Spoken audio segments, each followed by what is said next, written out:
A lot of people don't understand the process of what we go through when we do animatics.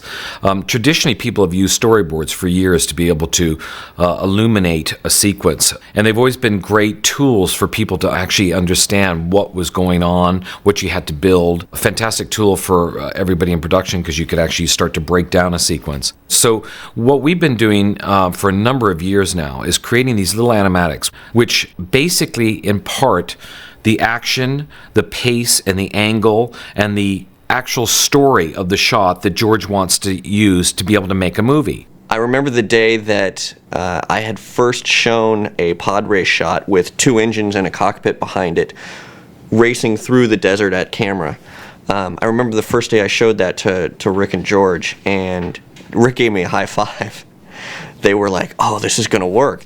The stages of an animatic are, we get a request to do the animatic either in the form of a storyboard, or George will just come upstairs and say, "I had an idea for a shot. Have something like this where the camera moving this way and the ship blows up." Then we will build models in the computer that represent the specific shapes, spaceships, terrains, characters that are required to be in the shot. And using 3D animation programs, we'll set up the camera in the place that the storyboard or George requested, and we'll go through a process of animating what's supposed to happen in the shot.